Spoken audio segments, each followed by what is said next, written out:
Okay, so using the tkinter library, we're going to do that to suck in all the functions.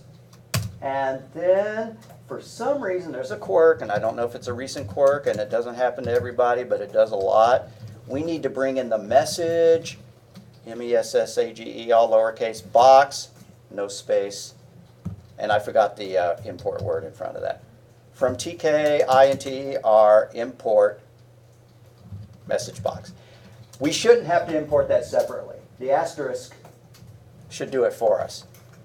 And I don't remember. I don't know if y'all were, DOS users back in your youth to play, Wing Commander or something like that, or if you've done system administration where you're working on a terminal or a prompt. But if you do dir, it tells you everything, right? And if you do dir m star, it imports everything that begins. I mean, it displays everything with an m. So the asterisk just means wild card. We want everything. All right, what's the message box? Message box just pops up a little window. But let's make our background window first. This is the window that we're going to be adding all of our buttons to. And don't type in TK. Window equals capital T, lowercase k, parentheses in parentheses. And let's just run that. We're going to see what it does.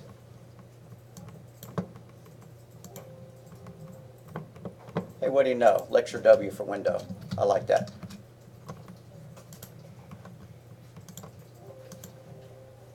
All right. And so that command, that function, created our window that we're going to add buttons to and stuff like that.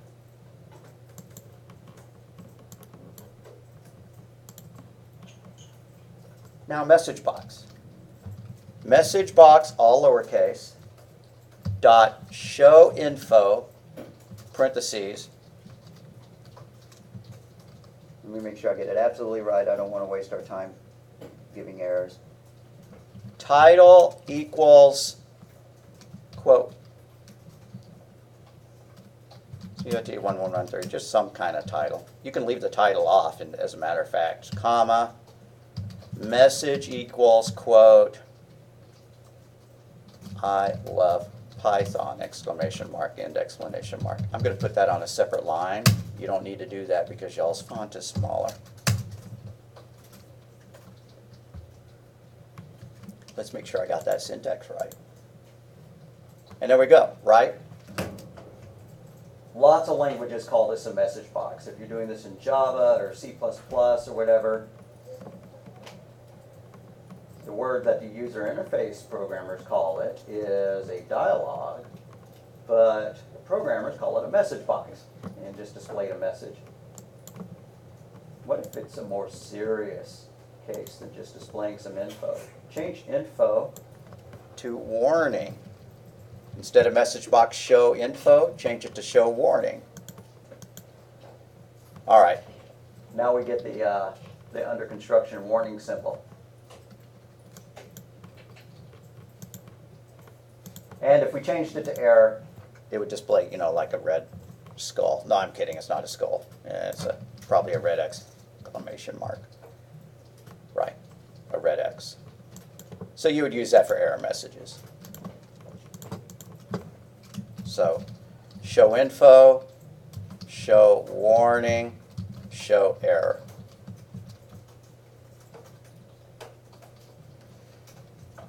All right.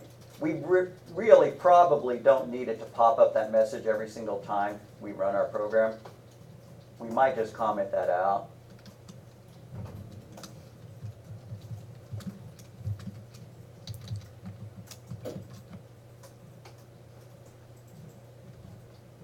All right.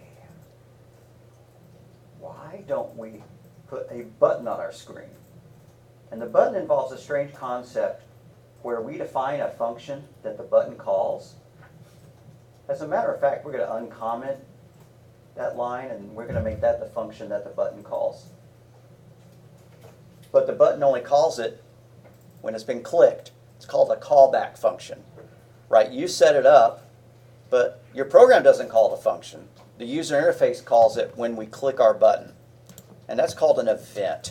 The button generates an event, and then the user interface handles the event by calling the callback function. So let's define this as our click function. Or let's call it say message. Parentheses, in parentheses, colon. And then uncomment that and just tab it over one, right? Let's make sure that function works before we create a button. We're going step by step because I want to correct any syntax errors on as we go. So say message, parentheses, in parentheses, right? We're going to call our function. Let's get all computer sciencey and say that we invoked the function. Alrighty, calling it's good enough. Alright, so it did call it, right? But if we take that line out, it's not going to call it. Right? If I delete that line, comment it out, I'm going to comment it out first and then do a walkabout, make sure we're doing okay. Alright, there we go. I don't like the fact that it puts TK there. And you're not allowed to put title equals when you create the TK window, but there is a way to change it, but I'm not going to mess with it. Maybe if we have time at the end of class, we'll tidy things up a little bit more. That makes sense. Now we have a function defined, but we're not calling it. Just like any other module. If you don't call it, it doesn't run. But the button's going to call it when it gets clicked. Okay. So, like I said, comment out the say message now. We really don't want it to pop up as soon as we call it. Now let's add our button. What are we going to call it? B1 for button 1, just because I don't want to have to type out the word button every time. Although we really only have to type it like twice. So why not type the whole word? Button 1 equals capital B, button, parentheses. We have to tell the button which window to go on. So why not just pass our window parameter in? You can have more than one window on the screen at the same time. If we had window 1 and window 2, we could pick which window we want the button to show up on. Now we need to say what command the button is going to call. Now every time we've used a function, we've used the parentheses. But we're not going to use the parentheses when we specify it here because if we did that, it would call it as soon as it created the button.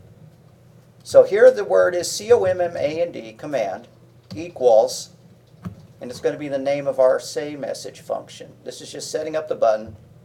We're telling the operating system, the user interface library, that when the user clicks this button, it's supposed to call, not say button. The name of our function is say message. Parentheses. Now I've left something out, so I may get an error when this happens. And then, all right, I've left two things out, but it didn't throw up a syntax error. What I left out was the title. The button doesn't have any text, so why don't we add some text to it? Title equals say something, exclamation mark, end quote, comma. Put that before the command equals say message or after it. But I like leaving the command at the very end. That makes it very clear, right? It just kind of jumps out at me which function it's supposed to call. Now the button's not on the screen yet. We need to tell it where to appear on the screen. And the way that works is we use a grid function to specify a location on the screen, which row you want it on and which column you want it on. So let's do button1 dot grid, row equals 0. Remember, we always start counting at 0, comma, column equals 0. Now I'm about to scroll off so that our comments at the top is about to disappear. Next, we need to tell our program, don't do anything after this until the user closes the window. Because otherwise, like if I put a print statement here, don't type this. This is just a demonstration. I mean, you could add it, but ooh, hoo, hoo.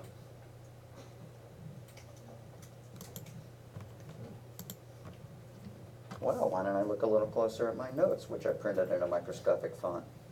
Excuse me. It's text equals.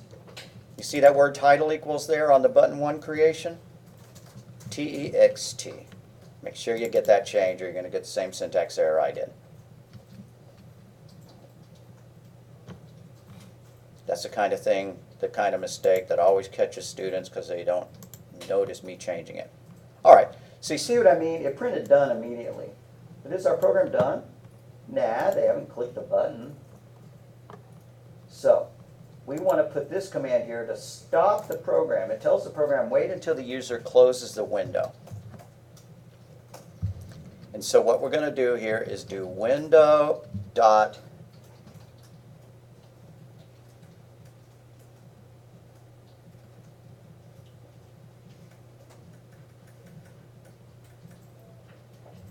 I think it is main loop, and if it doesn't work, we're going to delete it. Not name. Main loop, parentheses in parentheses. Let's make sure that works. All right, do you see that it did not print done?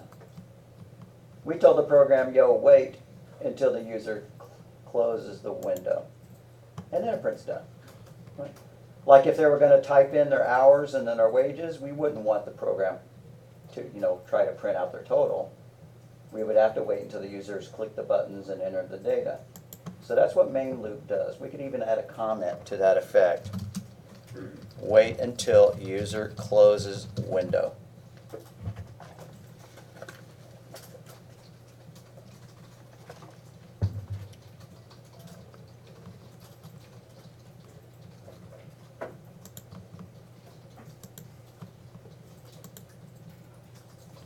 All right. So if I click the close, it goes away. I sure would like some spacing so that the window wasn't quite as tiny as it's showing. I'm going to try to add some spacing and then I'll do walkabout again. When we created a window, maybe we can add some padding here. Pad x equals 20, like 20 pixels around it, comma, pad y equals 20. Now if that doesn't work, we're just going to delete it. I forgot to create a frame to add to the window. All right. Delete that. My mistake. Delete pad x is equal to, we're just going to deal with the fact that everything is squished together in the smallest size. And I'll tell you how you fix that. If we had created a frame, then we could set the padding.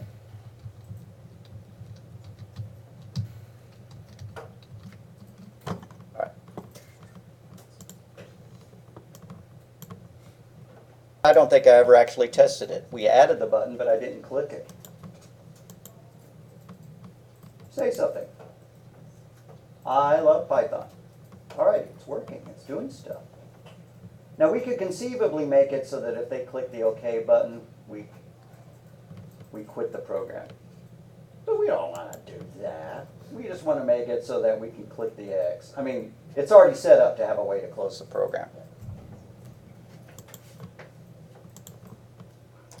Okay, so what do I want now? Here's what I want. I'm just going to tack it on as some comments at the bottom. You don't really have to type this. But I want my user interface to look like this. Username, and then have a blank for them to type in, right? And then I want them to have a password and have a blank for them to type into. That's where we're going. So we need, the text that you put on the window is called a label. And then the place where they type in is called an entry. So these things right here are labels. And these things over here are entries. So we're going to create two labels and we're going to create two entries. And we'll need to add, we probably want to get rid of that button 1 or change it to a login button. But we'll fuss with that after a little bit.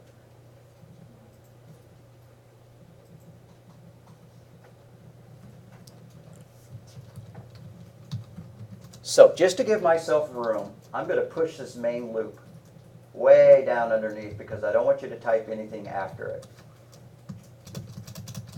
Right? Just pushing it way down. All right. We have two labels we need to create. The way you create labels is with a capital L, the word label with a capital L. So I'm just going to say L1, or why not use the whole word? Label 1 equals capital L label.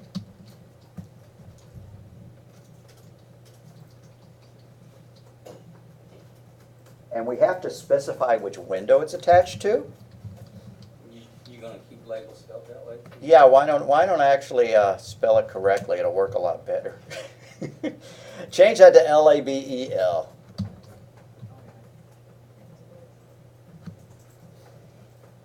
All right. We've specified what window we want it on, and we need to put some text. And this time I'm going to remember. It's text equals username, because that's what we want to let the user know that they're going to be typing in the entry. Now you could copy and paste that, or you could type it all in again. I don't mind typing it all in again, but if you want to beat me to it, label 2 equals capital L-A-B-E-L. Attach it to this window, so parentheses window. And this text is going to say, yo, we want your password.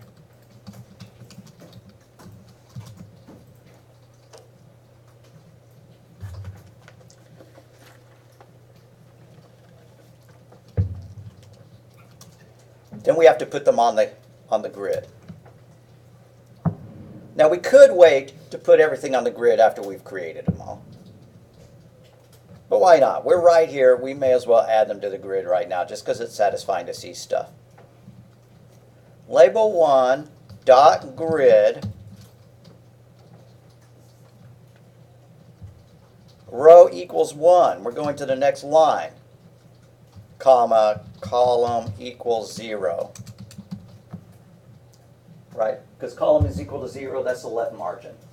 Column equals 1 would be kind of the right margin unless you had column 2 and 3 and 4. And do the same thing to label 2. Just copy paste it and change row equal to 2 or retype it. Label 2 dot grid parentheses row equals 2 comma column equals 0. You could play with it. You could change one of these column equal to 1. You better undo it. But just to see what it looks like. Right? So this is row 0. That's row 1, column 0. This is row 2, column 0. Or row 2, column 1. But I'm going to fix that because I don't want password over here. I'm going to come back over here and change that to column is equal to 0 so it's in the right place. But when we add some entries, we're going to make them column 1.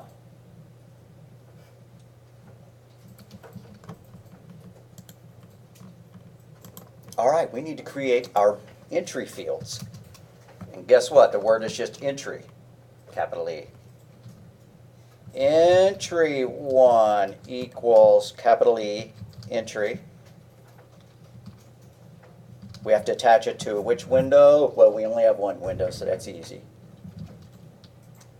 And I don't think we even have to put any text here. Although it could be that putting some text there would fill it in with some, you know how sometimes you see something with a, some default text, but let's not do that. Let's just do it like this. And then entry 2 equals capital E, entry, window. And I'm going to put some comments here. This is going to be for the username. And this is going to be for the password.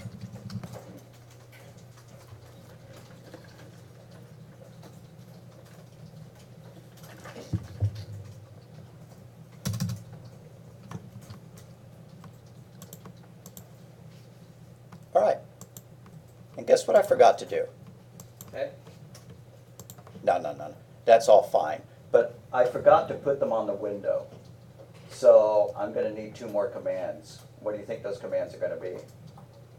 Just like I added the other 2 things to the window, how did I do that? With row and column? Exactly, we have to attach them to the grid. So we're going to need entry1.grid and entry2.grid, and we need to set their rows and columns appropriately. So entry1.grid, not grod. How about Groot? No, grid.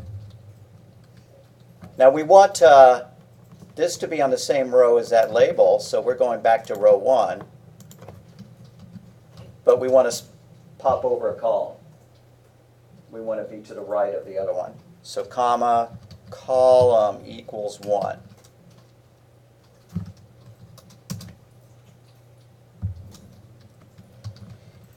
Entry2.grid. What are my values here going to be? What's this row going to be? Row 2, column 2? I mean, row 2, column 1? Yeah, row 2, column 1. Row equals 2, comma, column equals 1. And usually I add spaces and stuff. Not been forgetting to do that up here as well. Alrighty.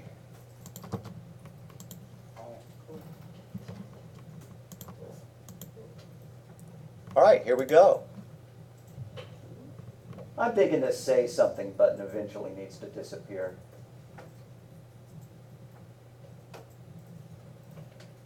What happens if we comment it out?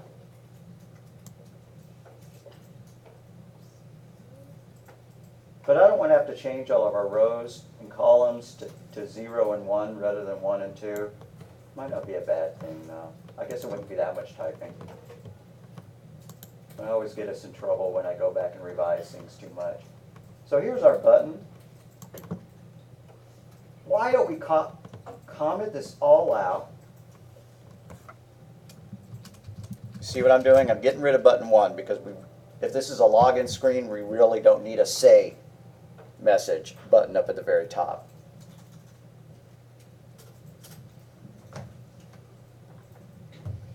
Let's run it and see what it looks like.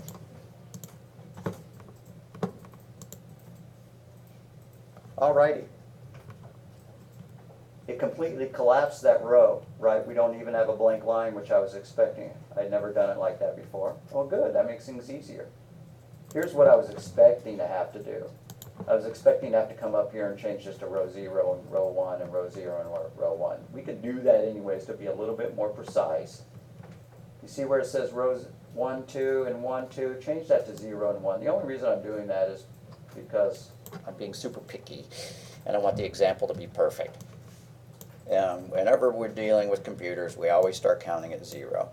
So 0, 1, 0, 1. But it worked fine with 1 and 2. We could probably put like row 1,000,000 and 1,000,000 and 1 and it would work just as good.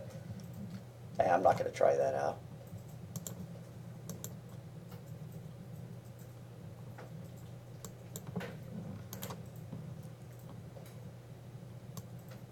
I may even delete this stuff.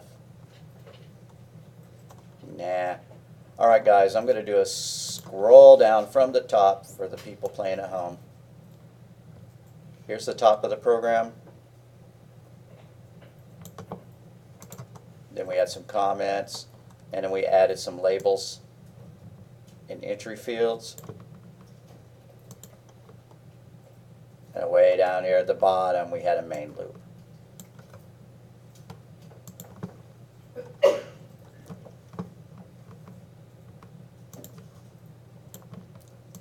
I mean, it's practically done. We just need a button and a function.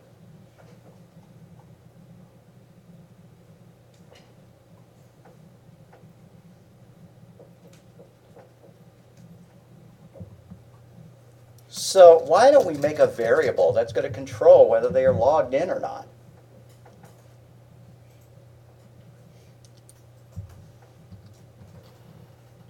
Login underscore OK equals false. But guess what's going to happen? When the user clicks the login button, it's going to set that variable to true. So we will know that everything's cool.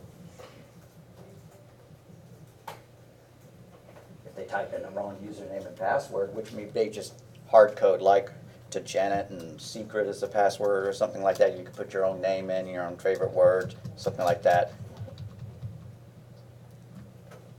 All right, what's our function going to do? Our function is going to get the text out of the entry fields. And it's as entry as entry one, I mean, it's as easy as entry1.get and entry2.get. So our login function is going to go through a couple of iterations.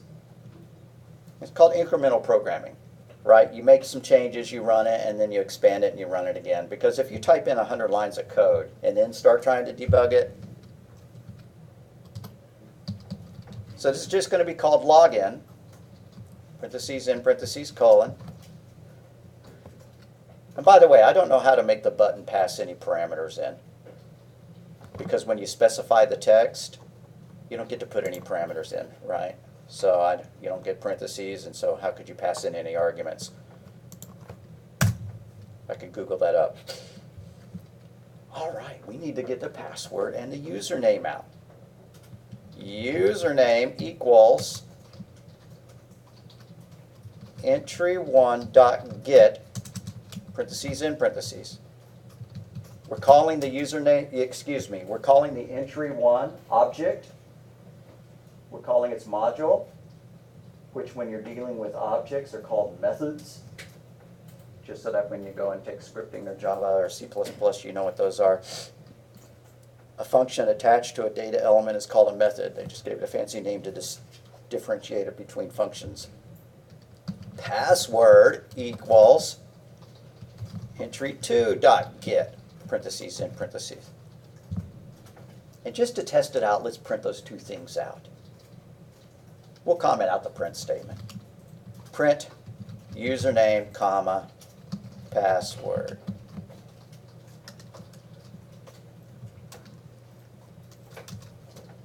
Now that's not going to do a dang thing until they click the button. We don't have a button on the screen. We're going to have to create a button. We're going to have to add it to the grid.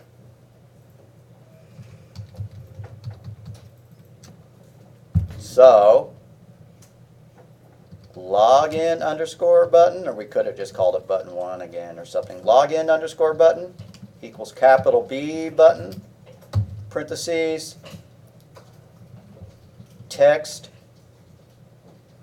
equals, quote, login or authenticate, or put a space in there, I don't care.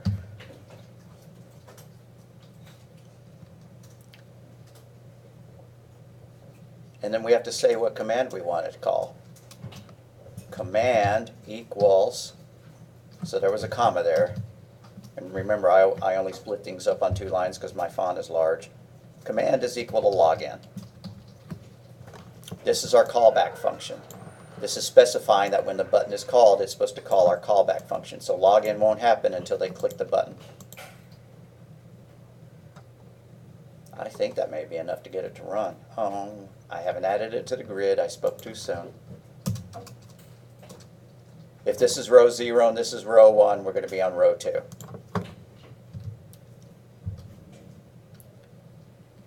Login underscore button. Row equals 2. And by the way, if you leave off a parameter, it just defaults to 0. And so this is going to default to column 0. We could type in column 0. Why confuse ourselves? But if I'd left that off, it would have worked. Column equals 0. And this is still, remember, all above the main loop call. Okay, I managed to put in 1,000 character turns. It's a bit too many.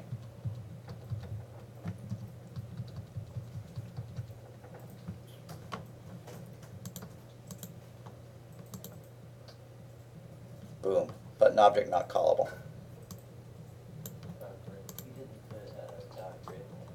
You're right, I didn't put .grid. Thank you.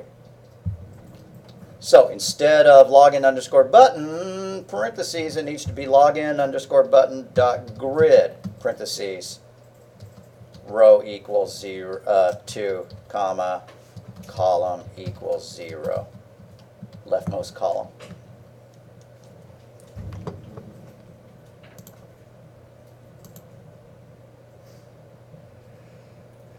Yeah. I can think of something that'd make this dialogue a little bit prettier, though. I don't know if anybody's psychic enough to know what I don't like about this. Any guesses? I don't like the login button being just a itty bitty. I'd like it to span both columns. Fortunately, that's easy to do.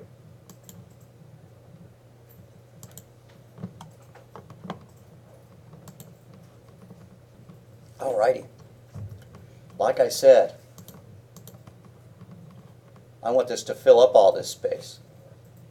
Or maybe it could be a big square button off to the right. Let's not get too fancy. There's a parameter called column span. Right now, everything's spanning one field, one column, right? But you've played with Excel or something and probably have selected two cells on a spreadsheet and said join them. Well, that's what we're going to do. So after column is equal to 0, column span equals 2. Now I'm going to go and remove some spaces because, well, I guess I could put it on the next line like I had been doing.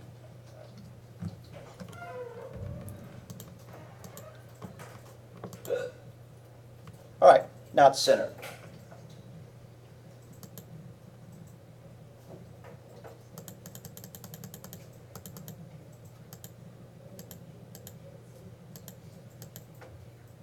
What's it doing? It's not printing. Oh, derp. All righty. Jeff, blah, blah, blah. All right. Okay, there we go. Now, when you have a password dialog in real life, it doesn't usually show the text of the password because you don't want people looking over your shoulder and seeing what the password is. What does it usually display? Asterisk. Like asterisks or circles or something. We can change the entry so that it shows asterisks or circles or something. I don't know the key for a circle, so we're going to change it to an asterisk. It's going to cover up our text with an asterisk. Now the really cool ones show you the last character you type and then they change it to an asterisk. But I don't know how to do that. I guess maybe I do, but I'm not going to try it. So we need to go scrolling up. By the way, everybody's good? I think I asked that. Okay. We need to scroll back up to where we create our entry, and we need to add another parameter to it, which is going to say print asterisks rather than letters. So find your entry 2 is equal to entry window, and add comma show equals print quote quote, and inside the quotes put whatever you want to replace the letters with. Asterisks are a good choice.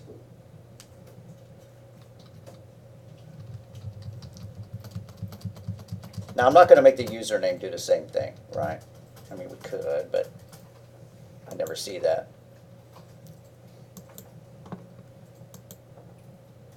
All right. So username Joe, and my password is secret. Yay, put the asterisks there.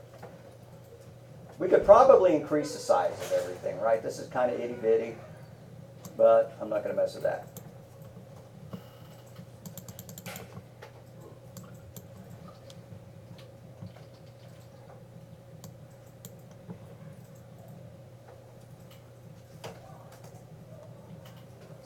And while we're here, it's okay for us to change the color of the items. If we wanted blue text on a yellow background or something like that, we could do so. Let's just change the color of the button for fun. So after command equals login, I'm going to go to the next line. You don't need to. When you get a chance, can you go back to Sure. the entry? Why don't I go back and do that right now even before I start changing that?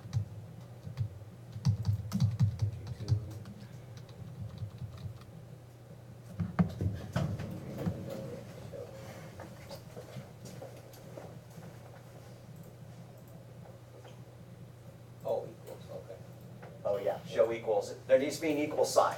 Got it. Thank you. Sure. So yeah, there needed to be an equal sign there. Let's run it. Oh, I've broken it by coming down here. Scroll down to where we created the button. And we're going to say foreground equals quote white, end quote, comma, BG for background. So FG equals white, BG equals quote purple, end quote. Going for the tackiest possible login now. And you can add parameters like that to all the labels or all the entry fields or whatever. All right, I'm digging it. Makes it real obvious where to click. You can change the font as well. Make the font bold and, make the button larger. But changing the color is enough. If you feel like it, you could go back in and make the entry fields different. Maybe make them, yellow text on a blue background. Really hard to read. Okay, we are about done. All we need to do is to make the login function check the password rather than print them out. Now we're just going to hard code it so that login, the password is supposed to match is going to be like Karen or secret and Karen. You can put your own name in there or whatever words you want. Peter Parker is going to be using Spider as his password. All right, so anyways, I don't think we really need that print message. I guess it's okay at this point, but eventually we're going to want it gone, so why not get rid of it right now? Now I'm going to leave it because at least it shows that the function worked, but then we'll delete it after we're done with this. Okay, so we have to check the username. If username equals quote Karen,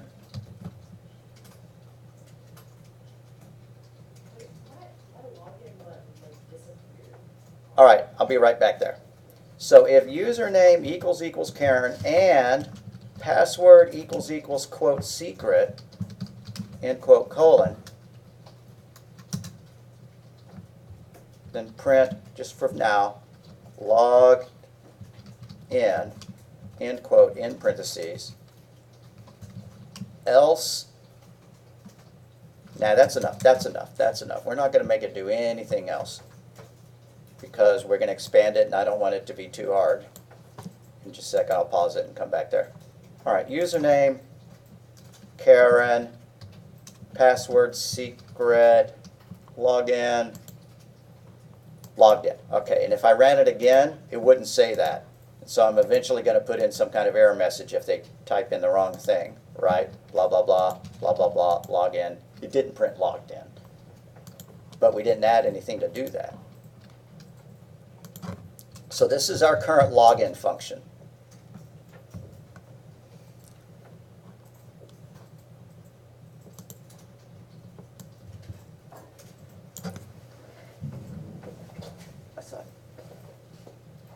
All right, I hope I hadn't paused it and unpaused it.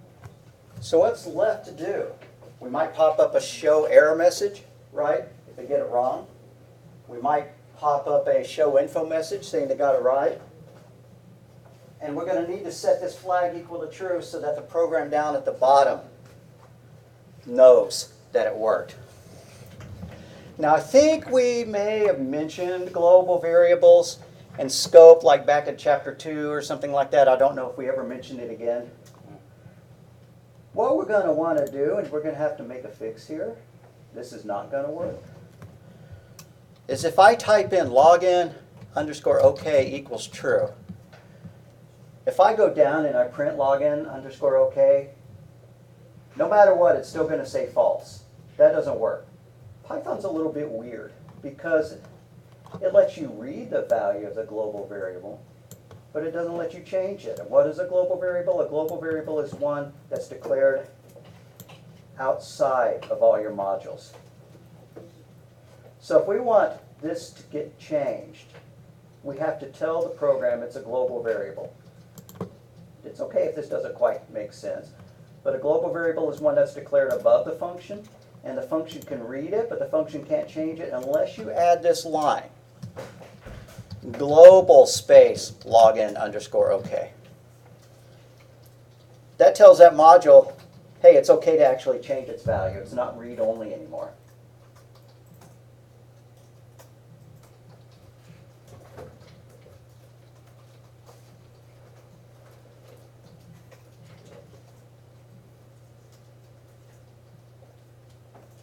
All right, if they don't get it right, let's print a warning. So I'm going to back tab 1 and put else colon. And how did we print a warning? With message box dot show warning. No, take that quote out, my mistake. Title equals login error, end quote, comma. I need to go and look at my other example of the message box. I don't want to get it wrong. Text. Message. That's what it is. Message is equal. I was just about to get it wrong. Okay. So message box dot show warning, title equals login error. Dang, it's gone off the screen. Comma. Message equals invalid credentials. Something like that. In parentheses. Whatever you want them to see. Username and password not found.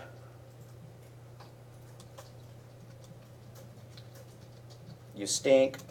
Whatever we want to put as a message. I'm going to back tab this one a little bit.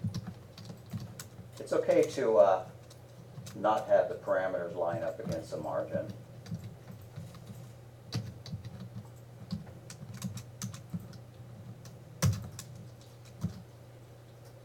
That looks good.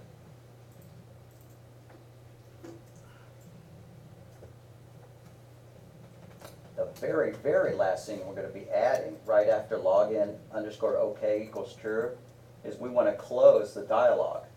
Now they use a violent word for doing that. They use window.destroy. It just means close the window. But before I add that, I want to actually make sure that our login error message shows up. Whoopsie. Come back. Now if I type the wrong stuff, login, invalid credentials, see my print statement, I don't really want that anymore. Now I'm going to give it some good values, Karen, secrets. All it's going to do is print it. We haven't added any code to like actually close the window or do something upon success. Karen, secret, logged in. But it kept our window there, and we wanted to close the window. So we have about two things left to do. One is that after main loop, we want to check, see if the login worked or not. We're going to check that variable. Of course, main loop should never exit. Well, they could close it without getting it right, right? If they do this, and they do this, and then they get invalid credentials, it would be kind of lame if we let them close the window and then it ran the rest of the program. That'd be a huge security flaw. So the only time we should actually do anything is after main loop if valid is set to true. Or login underscore OK. All right. We want the window to go away once they get it right. So window.destroy, parentheses in parentheses.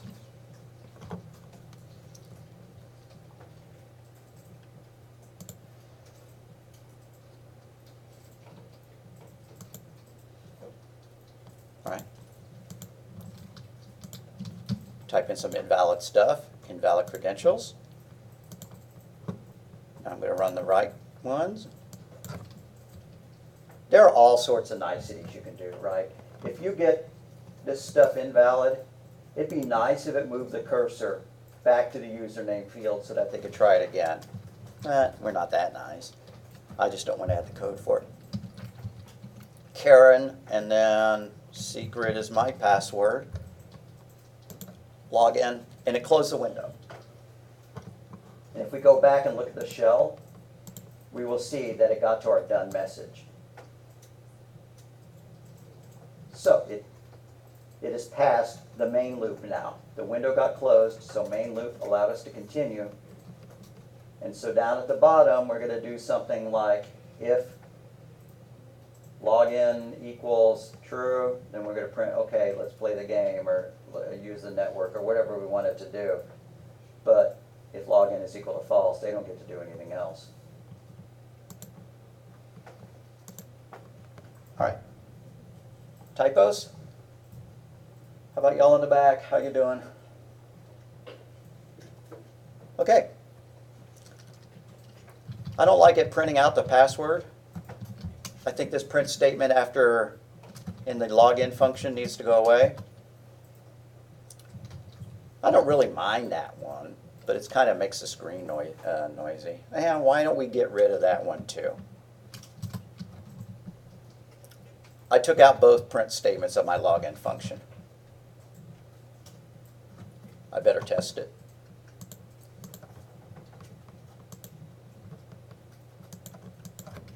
Karen, secret. All right. So we're going to go after the main loop call, and we're going to check the status of our login variable. And if it's true, then woo, we can do whatever special stuff we want to allow.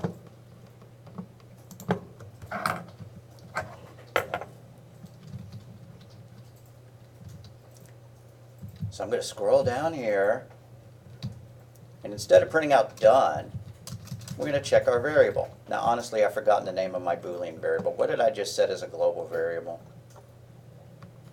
Login underscore OK. Alrighty. I don't want that done message anymore.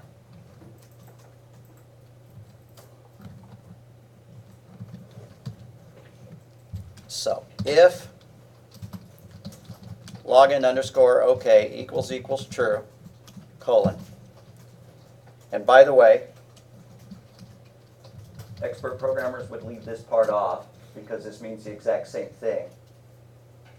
I don't mind putting it there. Makes it exactly clear what's going on. If login OK is equal to true, why don't we show them a message?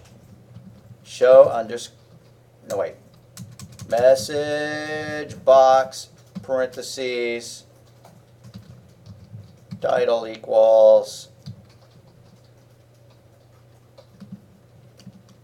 login OK, end quote, comma, message equals congrats. Do we want to show info? You're right, I goofed that. Message box dot show info. Title equals login OK, message equals congrats.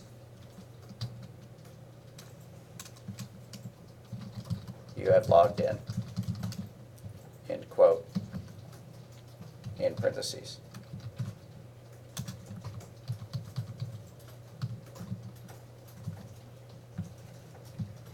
Else, we're going to yell at them. And the else has to be back tabbed all the way against the margin. Else colon message box dot show error parentheses title equals quote login failed end quote comma message equals call technical support, you lose, get a life, change password, whatever. Message equals call technical support or contact system administrator.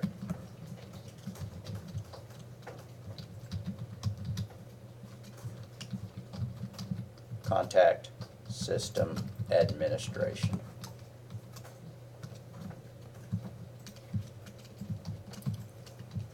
And now we're done. Our program is complete at this point. Good thing too, because we're out of time. All right, I'm going to type garbage, and then I'm going to close the window thinking that's sneaky and it'll let me in, and it says Contact System Administration. Now I left my window here. I'm not digging that. We should find a way of closing it. As soon as we hit OK, though, no, it still didn't close TK. I thought that was going to close it. Did I have another TK is equal at the very, very, very, very top? Yeah. No? I shouldn't have done it. It should have closed it. I guess we'll do it here after login underscore OK.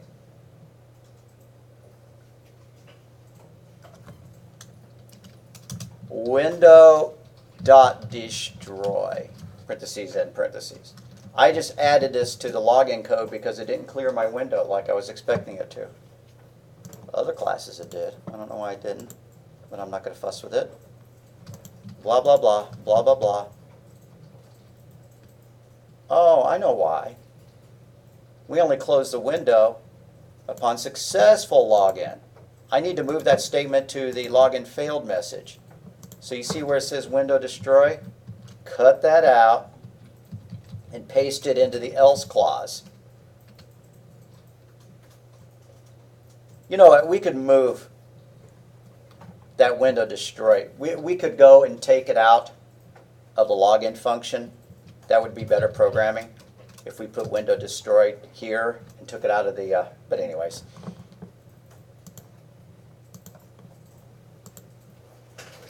All right, type in some garbage, click login, get the error, close the box because we're tired, and boom, can't invoke destroy command, application has been destroyed. Well, then why did you? Forget it. Bug left to fix. Windows stays on screen. All right. Don't know why. And now let's do a successful login and a failed login. Karen, secret, login. Congrats, you have logged in. Bugs me, but we're out of time. All right, I'm going to run it again. Type in garbage, click login, invalid credentials. I'm going to click login again, invalid credentials. Maybe we only give them 3, but you know that'd take additional programming. Click the close box, and it says login failed, contact system administration. Still leaving our window up. All right, that is a done program. Let me make the drop box for those of y'all who need to run out, and then I'll check for syntax errors with y'all in just a sec.